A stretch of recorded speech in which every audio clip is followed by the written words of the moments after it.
每一次到屏东恒春，不管利用哪种交通工具，总需要半天以上的时间。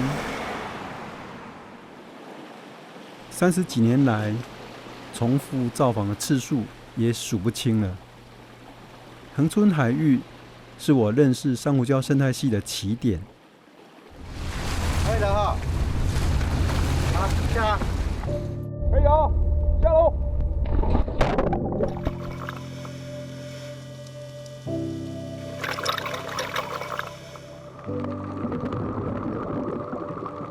多样缤纷的海洋生态，旅游观光业对环境的冲击，在这小小的半岛上交相对撞。再次检视历年来的每一笔影像记录，就像是一本环境备忘录。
站在恒春的海岸，夏季的游客人潮已渐渐舒缓，直到冬天的来临，这一片沙滩才得以休养生息。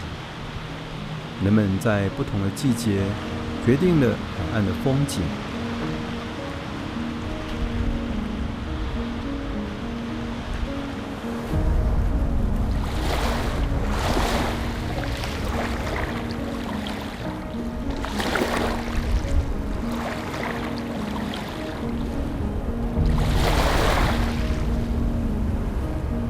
从1980年代以来，我就对这个热带海岸深深着迷，也持续记录着水下珊瑚礁的生态。每一年总要来好几回。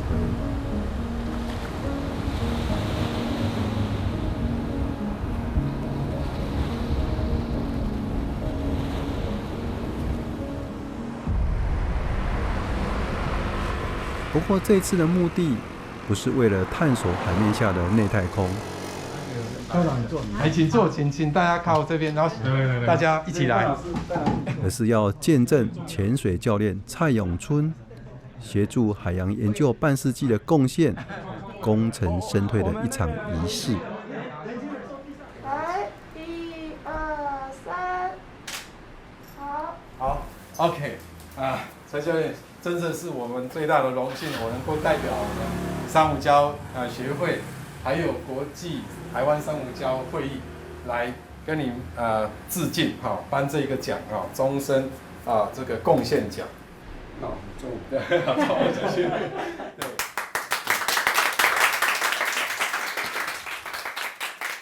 最重要，我想蔡教练他40几年来提供了我们学术界非常多很珍贵的照片，给我们的非常多的帮助。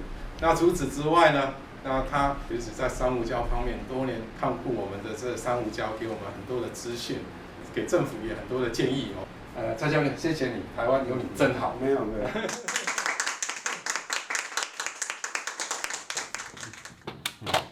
哇，这个是这样。这些都是几十年来那个教练在这边的记录。而且这些影带储存着恒春海洋半世纪的记录，其中包含着英春以及许多海洋研究者的记忆，当然也少不了我的许多回忆。我从1992年拍这里面也有他的。也有拍我的车。我想说这些是很珍贵的资料啊。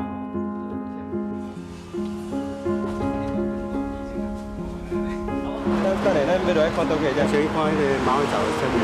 马尾藻森林，对，就这一个有机有标，天主标。英村呢，是我在恒春最重要的水下导潜。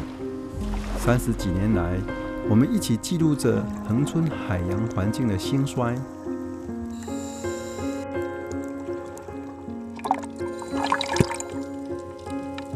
恒春南湾的跳石珊瑚礁海岸是许多海洋学者的研究热点，而马尾藻林更是引领我进入海洋世界的视窗。在马尾藻林里自由穿梭，跟着天竺鲷鱼群在同一个空间里悠游。我是个入侵者，却好像也被接纳了。当下的惊喜让我从此迷恋上海洋。马尾藻林也像是我的海底秘密森林，每年的春天，我都会来拜访它们。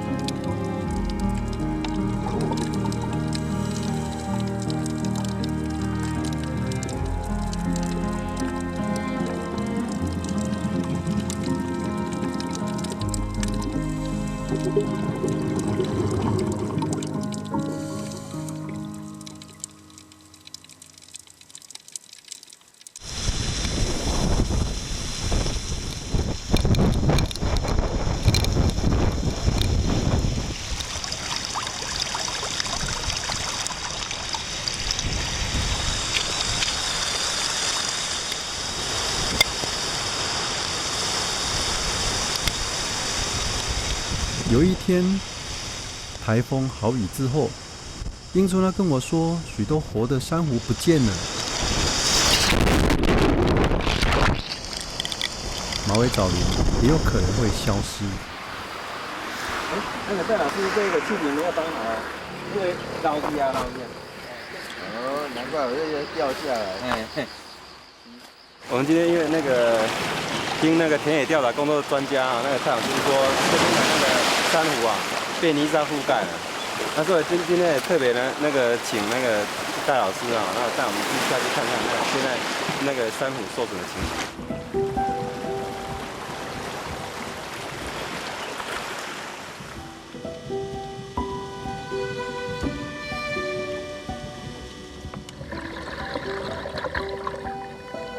看到珊瑚礁区被大量泥沙所覆盖，试着用手去煽动泥沙，让珊瑚露出本来面目，但整个水下的能见度很低，看不到淤泥的尽头。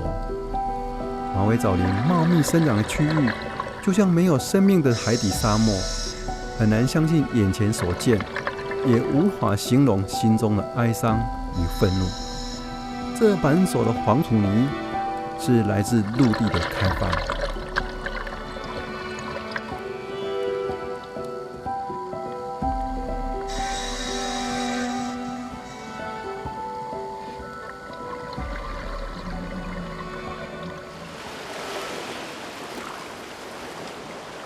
参加了，像我们刚才看到那个情况是怎么样？因为今年水灾太多了，就是山上可能有一些开花哈，还有到处都是积泥，积得非常严重。你看它千疮百孔的样子，你可以这样去形容。它每一棵珊瑚大部分都有生病，都受伤了。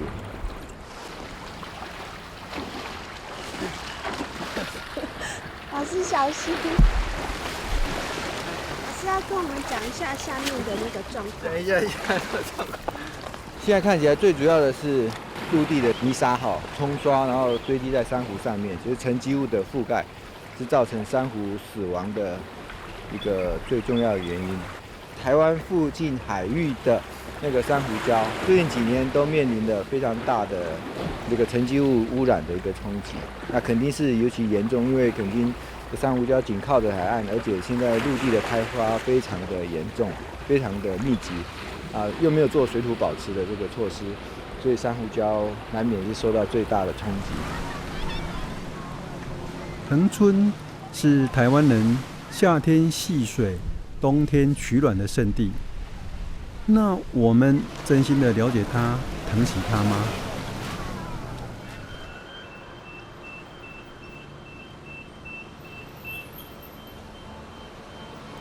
长期为这一片海域奉献的海洋人，会有答案吗？老师要帮忙，你还有吗？就没有这个了。哦，辛苦了，辛苦了。老师，等一下要先去哪里？你要去阿春家吗？哦。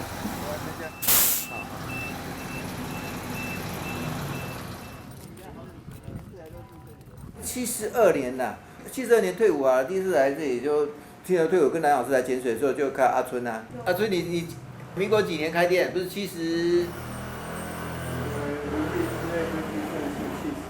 70年就开店嘛，对不对？我是68年做的，那鱼还很多了。我是硕士班的时候，那鱼很多。我做硕士论文的时候，那个在猫鼻头附近啊，你要看到那个龙头鹰哥鱼，整群10几只，遮天蔽日的这样成群游过，头一抬，怎么我在下面这样记啊？突然怎么没有阳光了？抬头看，哇，这么多大鱼这样。龙头鹰哥，龙头鹰哥鱼啊，大概就那边固定有一群。一群从猫鼻头这样子进来。我到70年后就没有看过了，真的。那个时候68年到70年看到很多，然后尤其是那个出水口那个一线天啊，龙虾满满的啊，就天天看到那个渔船出去抓龙虾，那个没多久也是就没了。然后我的第一次有没有？那因为你讲那个出水口嘛，就听见突然一只鱼游过来，我自己吓到，我还不晓得什么，怎么那么大？1.7米嘛，龙王雕了，过来看你呢，龙王雕1.7米，但是这是我第一次，也是在南湾垦丁最后一次。我们那个时候3位专家所描述的海洋生态样貌，正是我最想记录到的美妙景象。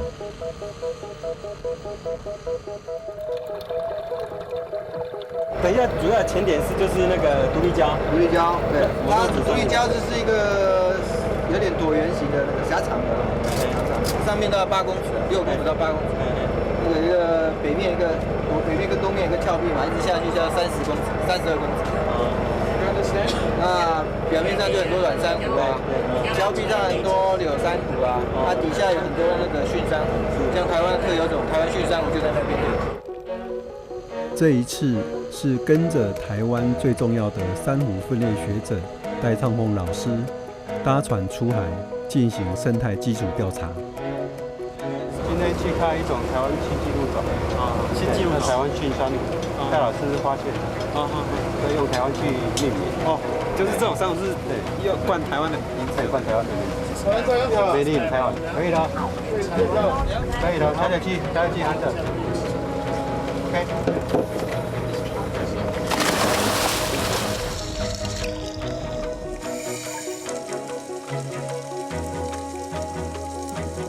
我跟拍戴老师的许多研究行程，看到恒春半岛的海洋环境有几个特点：黑潮与蓝海的洋流输送源源不绝的新种源，因为地形产生的永生流，又带来了生命能量的营养流。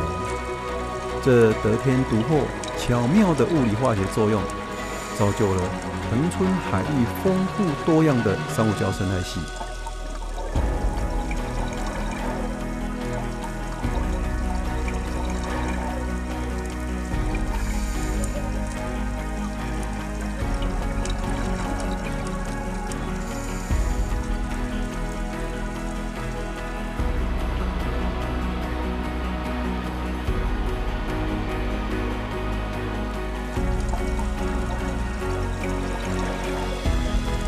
群聚丛生的枝状型轴孔珊瑚，形成了多孔隙的空间，是珊瑚礁鱼类觅食繁衍子代的栖所。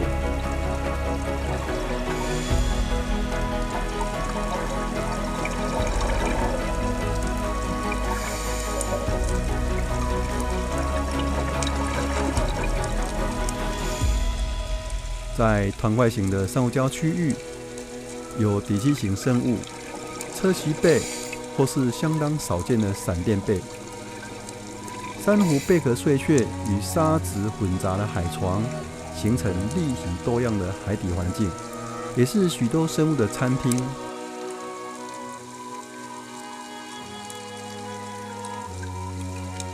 每次与各种生物相处在同一个空间，我心里总想着，该如何把这珍贵的生态情境传递出去，让更多人认识它们呢？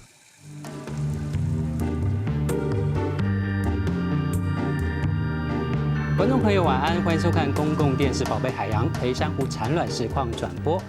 昨天是2000年4月，在多位海洋学者以及蔡永春、郭道仁2位教练的协助下，我们进行了珊瑚产卵电视实况转播的大冒险，邀请观众在家里及时观察千里之外的珊瑚繁殖奥秘。这个工作船上呢，其实我们从今天早上8点就已经开始准备的工作。那么事实上，这项准备工作可以说是动员了公视所有前所未有的人力物力，同时还连接了其他的水平垂直的相关的资源，包括是学术单位和研究单位。那这一次呢，公视准备了这个非常精彩的台湾海底的精彩画面，随时有可能出现在各位的面前。同时，我们要介绍一个可以说是在这个垦丁南湾的这个海霸王，是我们的蔡教练，请蔡教练来谈一谈呢。我观察珊瑚产卵到现在已经接近10年了，对这边的珊瑚每年都是下去跟那个卵泡在一起。希望各位看到这些卵以后，能够爱护我们这些珊瑚的小宝贝。最后一位呢，是我们北台湾的郭教练。这一次呢，我们等了好多天，我们很希望今天呢，所有的观众能够借由我们的镜头来开启对珊瑚、对大自然的认识。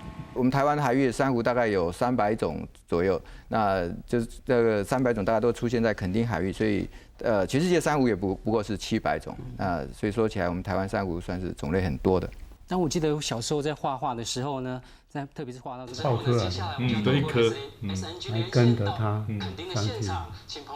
接了几粒很满意的其中一个镜头。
我77年回来，78年就开始做那个珊瑚产卵的事情了哈，然后每天去追踪。刚开始的时候我们都比较早出去嘛，就都看不到。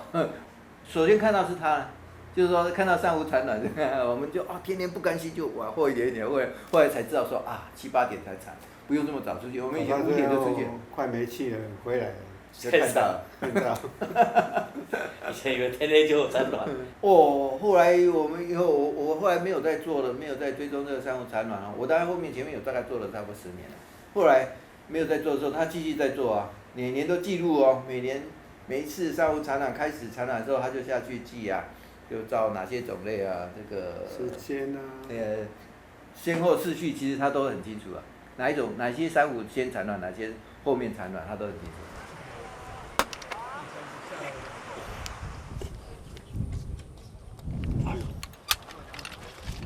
蔡永春长期协助学者研究珊瑚繁殖机制，也在第一时间发现珊瑚白化的现象，揭开了台湾珊瑚白化死亡的时间轴。近20几年来，我也跟着英春记录了4次珊瑚白化的危机。刚开始的话，我不知道它到底白化是什么状况嘛？怎么白化那么珊瑚非常漂亮？然后就问一些学者专家，他就跟我讲说那个已经生病了，所以你不用很高兴。那我才去关心这些珊瑚。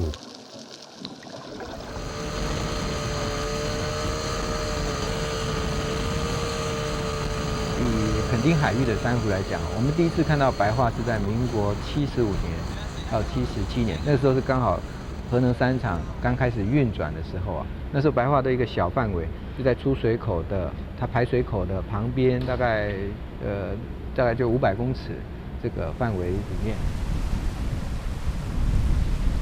1984年，恒春核能3厂开始运转之后，大量的冷却温废水排入附近海域。1986年，出水口周边的珊瑚出现白化死亡的现象，因此台电公司在排水渠道上加装水雾降温系统，但花费了上亿元的工程经费，还是失败了。逐渐锈蚀的管线目前已全部拆除。当海洋学者还在研究补救措施之际，地球暖化与圣婴现象让恒春整个海域的珊瑚面临空前的危机。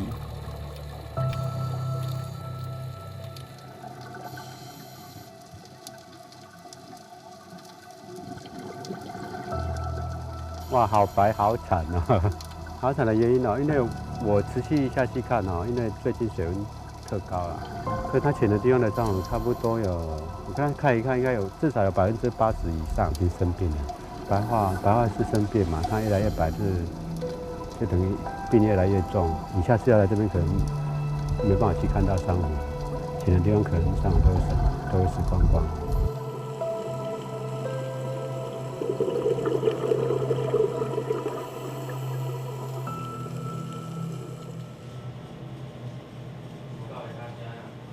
珊瑚生长刚好它的临界点在30度以下，它超过30度又持续很久的时间，然后就造成了白化了。那所以它的白化会变全面性的。台湾的珊瑚礁除了这个全球的问题之外，还有我们自己的人祸，我们制造的污染就是天灾以外，还有很多的人祸。所以这样讲起来的话，我们应该比这个全世界各地的那个更来悲观。反正我就是要。几个重点嘛，一个就是我来翕一寡迄个上严重的所在嘛这一个，过来就是翕一寡你咧翕的，你在记录的画面安尼。我在1998年第一次记录珊瑚白化死亡现象之后，没有想到更巨大的人为热浪接续而来。2007年、2016、2020年。珊瑚一再遭遇更为严峻的挑战。这道上严重啊！嘿，这道算上严重，这道都比1998较严重。1998到拢白化了，敢有恢复几成？白化漂移应该1/2吧。有个1/2个有活起来对啊。因一寡团块状的。耐高温呢？拢耐高温啊！我蔡教练，你遮记录这珊瑚偌久啊？足久啊！第一遍发现是我发现白化现象的。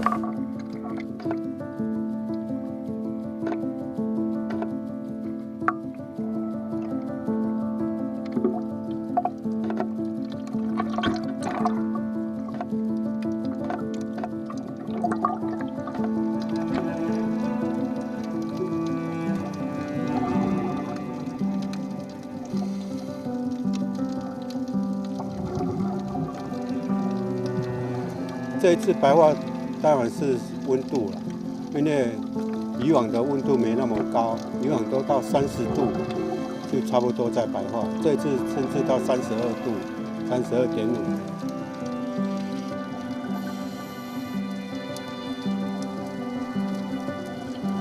这个珊瑚群聚跟我们20年前，还20几年前是完全不一样。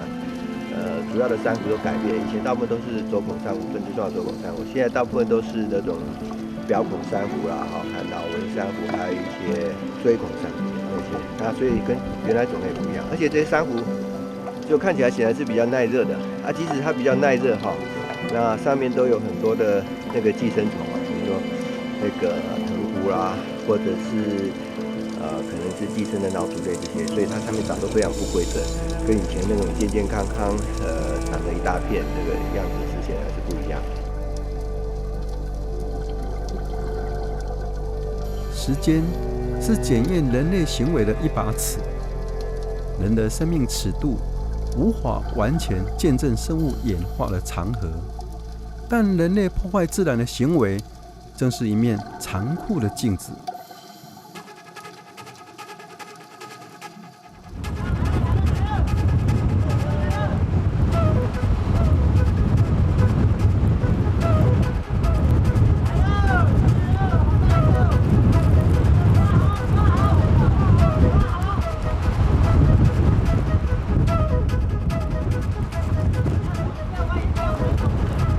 走在布满油污的潮间带上，基浪区的阿兵哥是被动员参与清除污染的。这个令我相当震撼的场景，起因是一场意外的海难事故。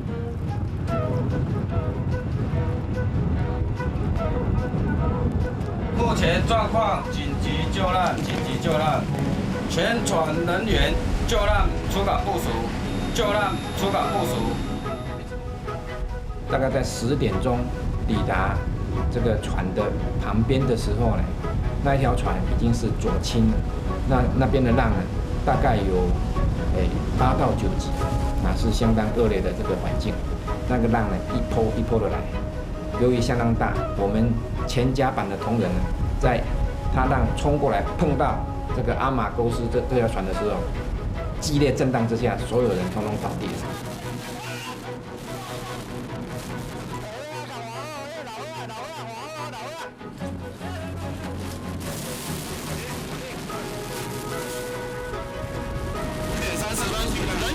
全到齐哦，25个，全到齐哦，好。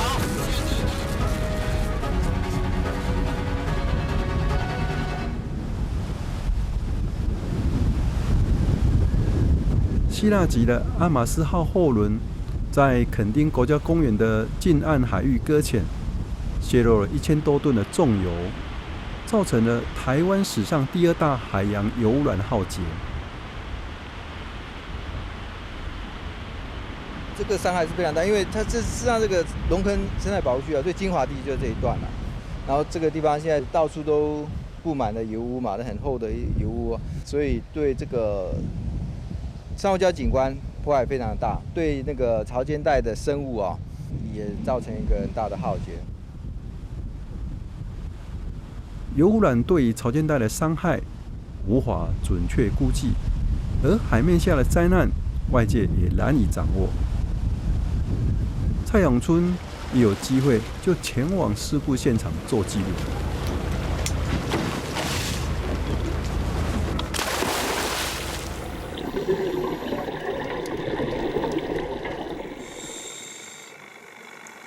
第一边都会看到个壁啊，内底圆可能会较紧就会断掉。迄阵风景拢足歹个啊，我嘛是逆落去看，较看迄阵就是一寡铁砂流出来，铁砂伊个反应还无介看，迄阵甲看无足看，这拢铁砂，这个铁砂呢。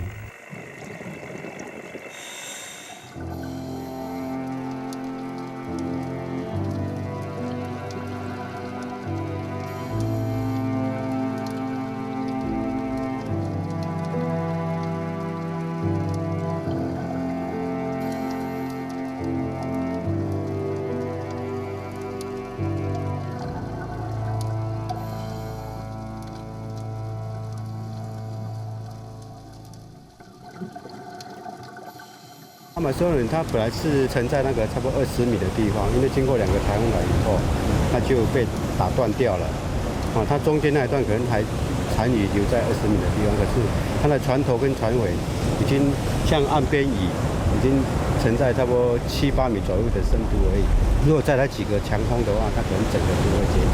它整个海底从20米到岸边没有调查过，它整个全部都是它的碎片。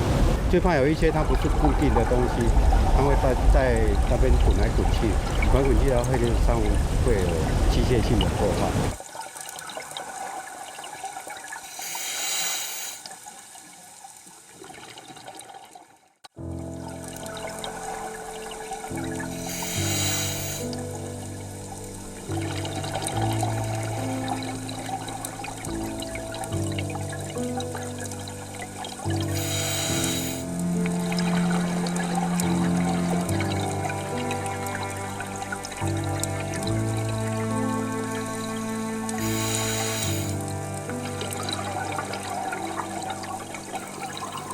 即摆迄情形嘛，今仔最主要是这矿砂它还是坐在下面经过一段时间以后，它整个船身就分裂，然后矿砂它就往外扩散。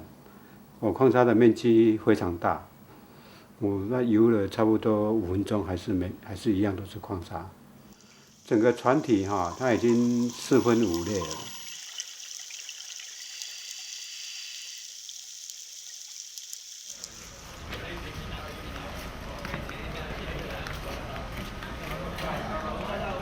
那这5年来呢，说实在，他躺在那里呢，状况已经是大家都在画面中从一艘变成这么多了。那现况是怎样？希望透过大家的镜头有没有记录？那其实政府单位一直都不知道该怎么处理那今天希望集由大家这么多的力量深入海底能够了解阿马斯最近海底的一个状况把它记录回来，尤其是让公部门可以做一些决策的一些参考。我们下水的话，就从浮标导引绳下去，然后在下面就在附近这样潜就好了。如果流很强的话，会被流走不要有人呢，他1分钟可以让你流超200公尺流强的时候，因为水流是很急不是开玩笑的。12点要起来12点起来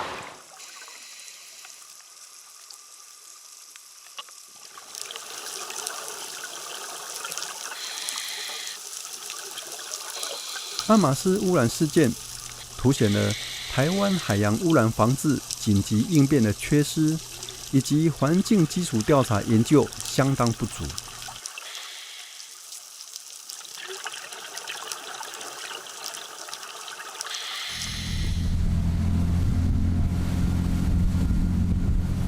自从阿马斯号以后，就每年都来观察，他是怕那个矿砂是不是会污染。经过了好几个台风，今年再看天气再过来看它的状况怎么样，看生态是不是有好一点。当污染事件逐渐淡出媒体焦点之后，只要海况允许，在蔡永春与郭道仁2位教练的协助，我们仍然持续下海，记录残骸对于环境的后续影响。前后总共10年了。如果它的船体分解了以后散得很开的话，可见得它那个附近的海域的这个海底的景观和生物一定受到很大的影响。所以下去看看再说吧。你下了吗？好，这样。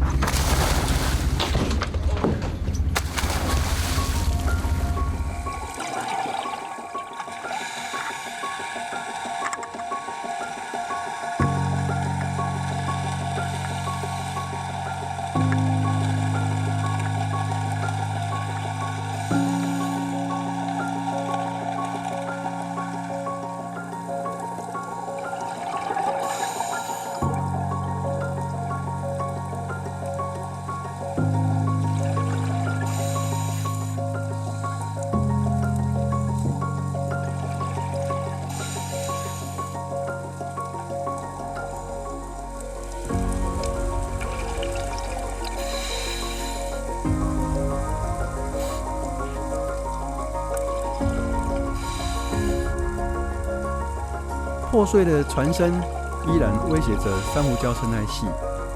散布在海床上的6万多吨铁矿砂，还覆盖在生物栖地上。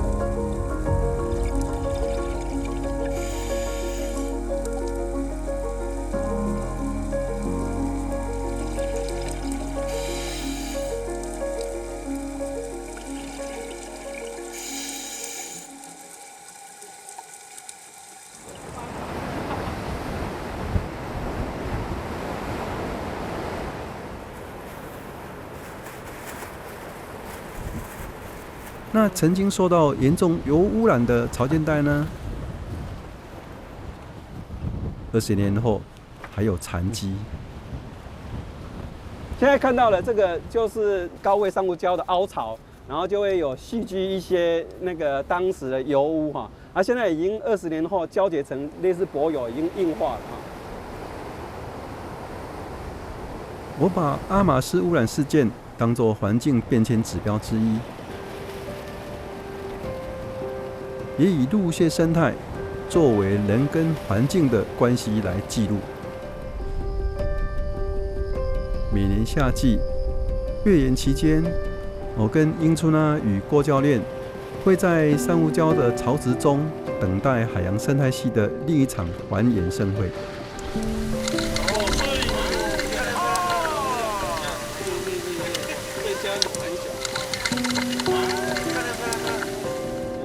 这个时候，珊瑚礁鱼类也会来享用大餐。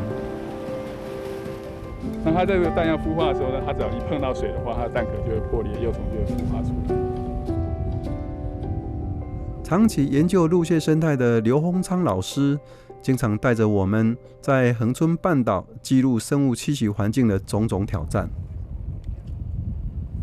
早期中型反向手蟹在这边的族群密度是非常的高。大概95年、96年的时候，那时候我们只要在月圆期间，就到这个港口西河口来看螃蟹。路边我们大概就随便就看到几千只的这个中型反向手蟹。那我们到这个溪边、水边的话，大概1平方公尺都是100只以上的这个密度。地满满的，地，你看，我亮点那个地方，亮点的地方满了。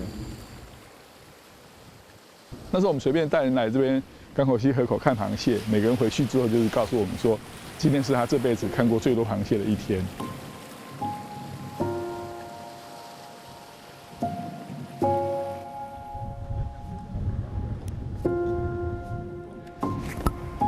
哇，你看这个凶狠圆轴蟹死掉了。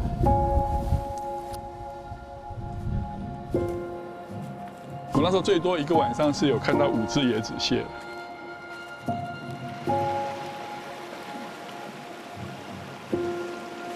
当然，我后面这块海岸点就是我当初在2002年那时候碰到了一些陆蟹的那个栖地破坏的问题的时候，我们那时候提到说，这个其实是我们目前为止发现到在世界上陆蟹种类多样数最高的一个区域。我很遗憾，就是说，隔了10年，我的学生再做一次的时候，我们就发现说，就同样时间点同样的一个公众力量，可是到了2009年、10年的时候，这个大型陆蟹的量就很明显的，比较好的减少1/3，比较差的就减少到将近1半。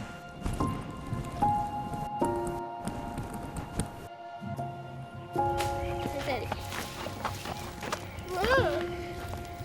这是什么螃蟹？小蟒圆轴蟹。他们都要欺负这些螃蟹，把这边给的树都砍光、烧光。他们当然会死得难看啊！陆蟹族群数量不断减少，在地小学老师、社区居民也相继投入陆蟹的守护行动。来，你带下去，然后你算看有几个洞，这是1平方公分啊。9个洞。朱一许老师20年来，透过教育带领学生认识环境，保护生物栖息地。到底是什么因素让这么丰富的陆蟹的栖地被破坏？可能小朋友他还不是这么了解大人的世界，但是我们很直接就让他们感觉说，其实我们国家的环境并不是这么美好。事实上，身边发生的环境的破坏是一点一滴在发生。那当然，伫国家公园内底有好几个游憩区，唔是干那单独这个尔。啊，伊的规定内底，伊会当做旅馆、野外娱乐用地、停车、车站等等等。啊，所以伫徛伫民间看政府的法规，会当来设立，阮就开始来申请。杨美云是后湾在地居民，担心家乡的环境逐渐成为财团的开发基地，也看到自然生态正逐渐消失。它要抱卵要下去产卵，它要下海里面去把那个卵排到海边，然后让它孵化。我是出生在这个地方嘛，那这个地方，我的小时候它是一个非常原始、非常美的地方。那整个后湾村的动线啊，可能就是我们小朋友的游乐场所。对，就是耍贝亚银刀哦。那他现在可能不在了，出去了。如果我在8年前就回到这个地方，那我来注意这个地方性的一个开发，还有它的破坏，所以我开始注重这样的一个议题，不希望说，我们村里面的居民都不明不白，然后整个后湾村就来了很多的建设，其实对村民来讲是不需要的。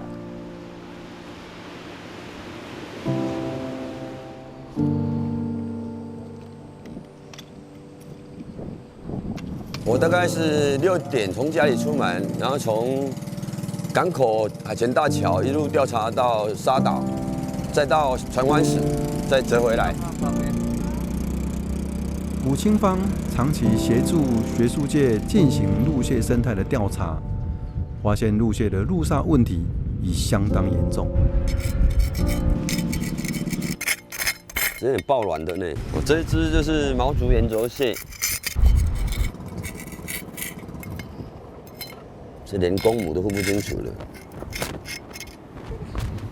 你就把尸体移掉啊，缠起来移掉，然后要写坐标，还要编号，看几段。因为我这边大概500公尺做一个段，香蕉湾那一边因为陆沙量大，而且螃蟹多，我们那边用100公尺做一个段落。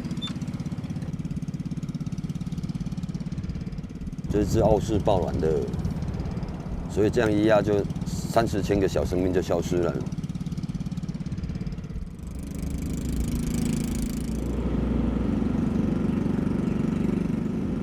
等一下，前面再转个弯，椰子蟹陆沙最多的部分也是在那个地方。啊！你看，是早上陆沙的。这是早上陆沙的，你看它还在活着，还在动呢。公的。据说它可以活到100岁啊！真的，这个可能都是10几20岁而已。那而且在10几20年前，我们这边人特别喜欢抓，所以今天被陆沙这个体型算大了，被陆杀真的很可惜，因为它可能已经存活了20年了。哎呀，应该默哀一下，因为很少了。在这边这么多年，我大概总共看到21只活的椰子蟹，但我短短9天就看到3只陆杀。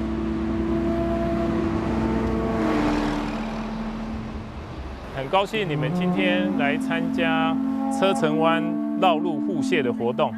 我们希望形成一个力量，去跟公部门说服他们去改善这边的陆蟹的困境。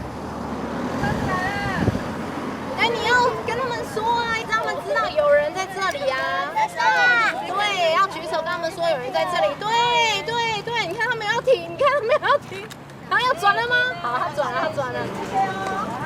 拍摄，那因为我们有护士，然后拍摄可能要麻烦找过去的方向。拍摄那个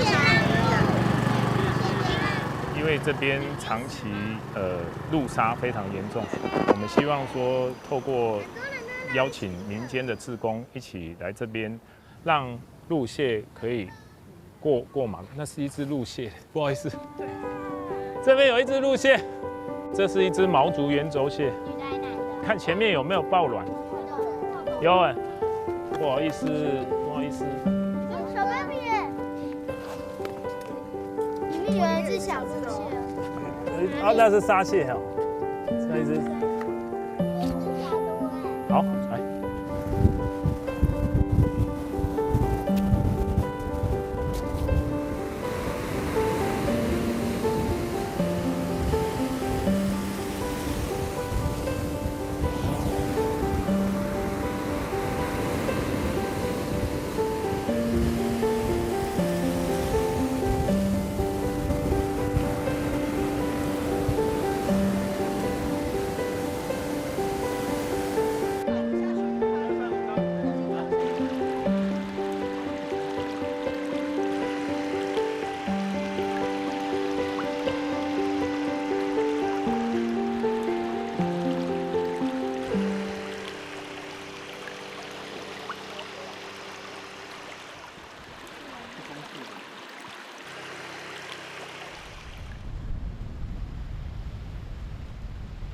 这前面有一个很大的潭嘛，那已经不见了，盖海参馆不见了，那剩下这一块湿地，这是我们山上下来所有水下来汇集的地方。那当然它也有路线，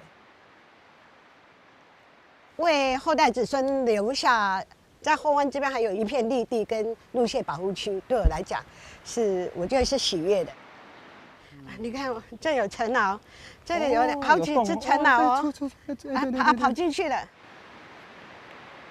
那人类其实都需要这些小尖兵来保护着。人类不是在保护这些动物，反正是这些动物在保护我们啊，我们没有办法好好保护它们，真的是这样。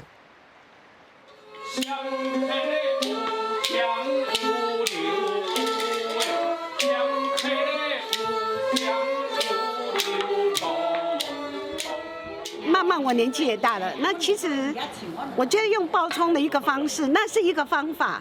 可是我觉得后来慢慢，我觉得应该我们要把文化融入。我要恳求所有的委员，千千万万的生命，好不好？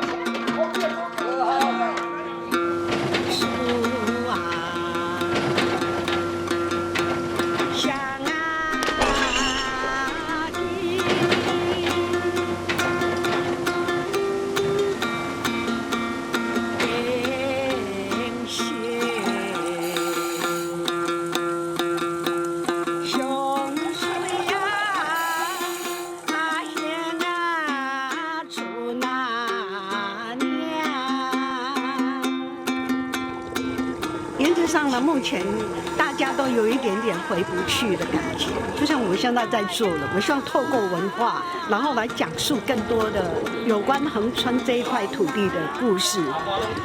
也许透过这样的一个层面，大家就会觉得，哦，它得来不易。在这一块土地上有很多的故事，有很多的人在做好的事情，其实是不容易的。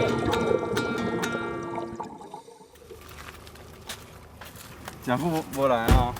这久。你好，来看看。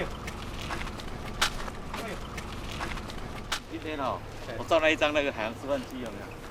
这好多人都问我，啊，这个保育区怎么可以潜水呢？啊，这示范区啊。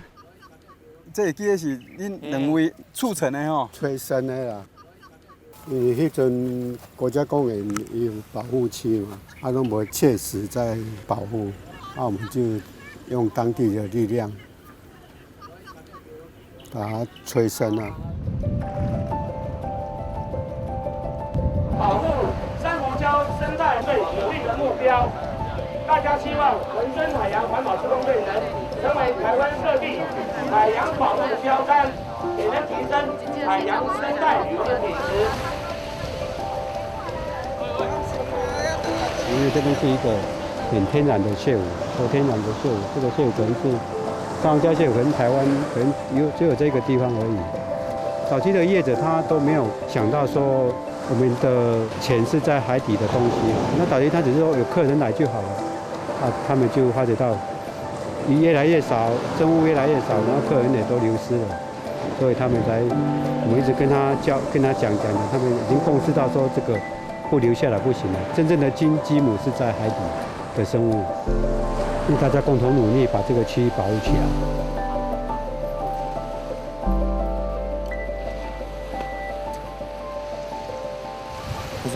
郑老师，你知道吗？这个成立了这个保护区以后呢，哦，哇，一年给他8几万呢，因为他不用去抓鱼，有没有？这可以得到这个很多的客人来，就比什么好？啊，你没有保护呢，就没有鱼了。啊，现在是保护就有鱼了。还有最主要是游客哦，现在跟鱼很亲近了，这鱼都不怕人了。你看那前面的，哎呀，潜水员、浮潜的，你看哦。好多年轻的，你看，我们看到年轻的开始潜水，就是一个希望了。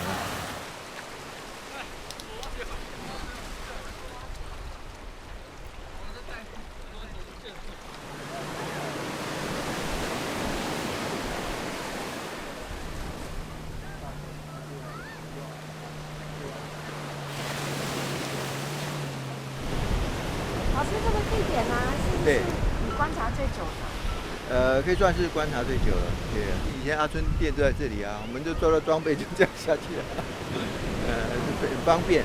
而且当初这边的珊瑚的种类很多，长得覆盖率也很高，蛮茂盛的，所以这个地方是我们很长期监测的一个点。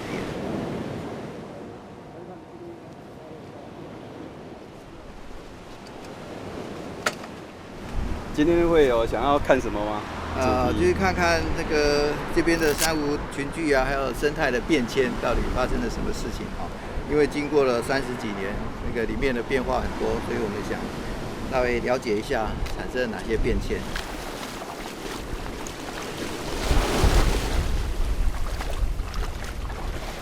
长期来看的话，这个整个湾像一个喇叭一样，它接收从南部黑潮或是有一些从南海来的海洋生物的幼苗，所以对整个南湾地区的海洋生态还不会造成很大的影响，因为它像一个袋子一样嘛，一直接收幼苗。那即使损失一部分，还是有足够的幼苗，让这个地方的海洋生物维持一定的补充的量。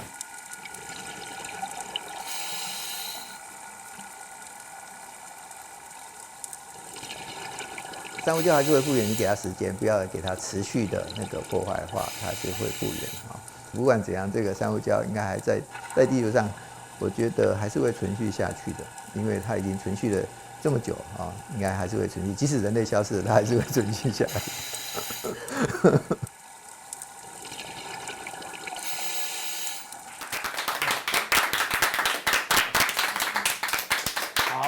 那我们接下来呢，要请蔡教练的老朋友戴章凤老师，我们前理事长献个花，然后跟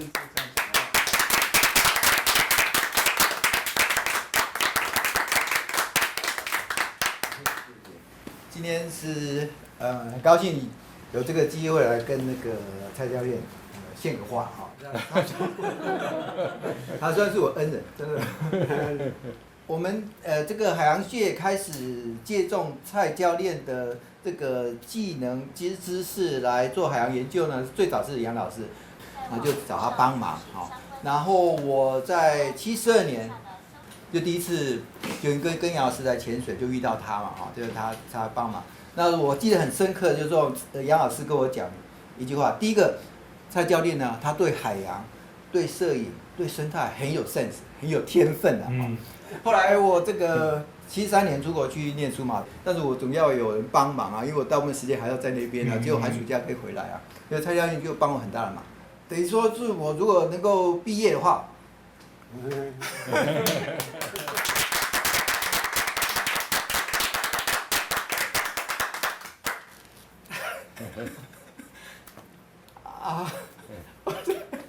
有点激动。没关系，深呼吸，深呼吸。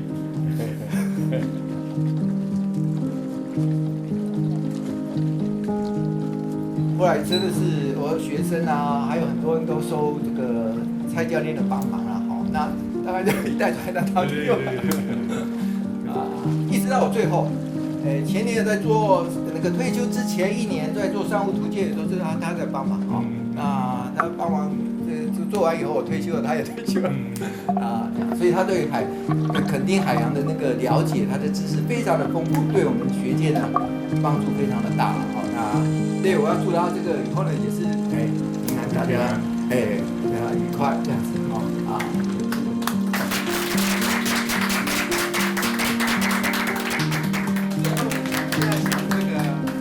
蔡教练跟我们讲几句话，简单的教练。希望我们的海洋会更好。对，这是他蔡教练。他过来就看你们。好，大家加油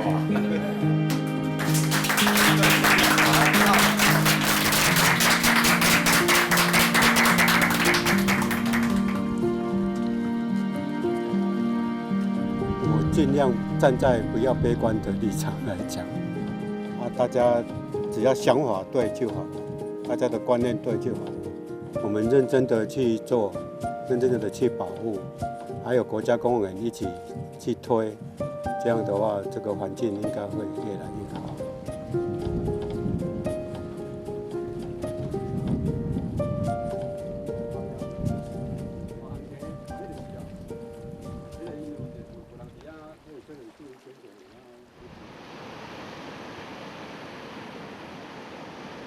8月底，我又回到恒春，台风刚刚过境，陆地上的土石被雨水带到海岸，浪很大，海水很浑浊，沙滩上的戏水人潮消失了，施工中的港口也陷入停摆。大自然的运行再次宣示了人的行为还是要看老天的脸色。40年来，我们与恒春这片海洋同喜同悲。有些人为了欲望破坏了自然生态，更有些人努力地在弥补与修护环境。这是一场永无止境的价值拉扯。